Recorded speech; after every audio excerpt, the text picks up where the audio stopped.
Dyslexia affects 1 in 10 of the population, and it cuts right across all sectors of society. And it affects people in many different ways. Many people think it's to do with reading, writing and spelling difficulties, but often it can affect people in many other ways, such as short-term memory, processing difficulties, but with the right support, early intervention and strategies that help people to know their strengths and know their difficulties, there's an awful lot that can be done to help people with dyslexia.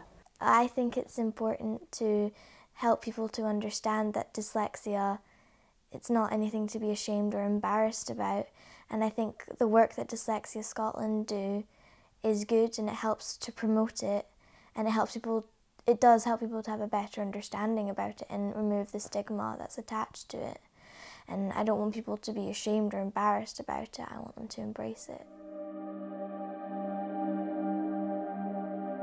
Breakthrough Breast Cancer is a pioneering charity, and our mission is to remove the fear of breast cancer for good.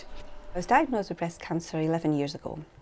Once I'd had all my treatment, I then started looking for a charity. One of those kind of people who want to put back what I've been given.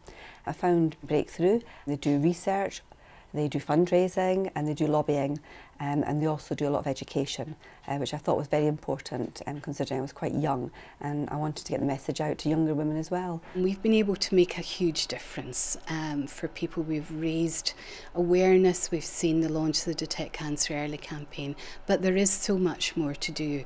Still 1,000 women a year die of breast cancer here in Scotland. So we know that our work isn't done yet, and we can't do what we do without the support of everyone who's already supported us, and for them telling others about what we do and getting behind us too.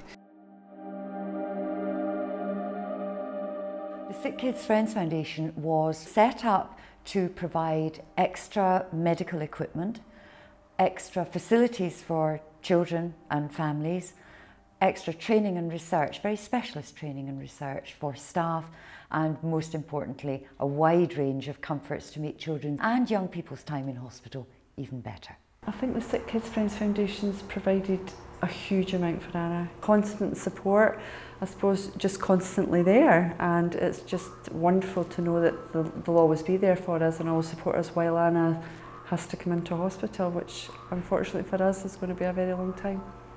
Well, this place is much more fun and you get to do loads of things, and the staff here are really, really nice.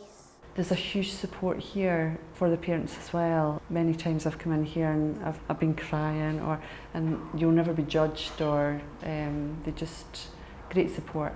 Cup of tea, someone to listen to you.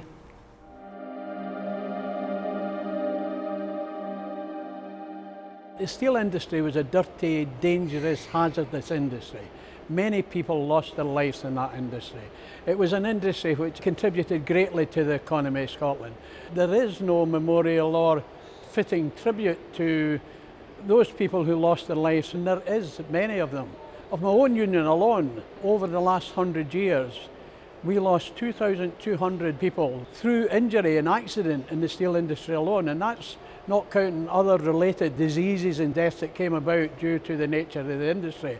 We hope for an iconic structure, and we hope it is a permanent reminder to future generations of the contribution that their forefathers made to manufacturing in this part of the world, and indeed throughout the United Kingdom.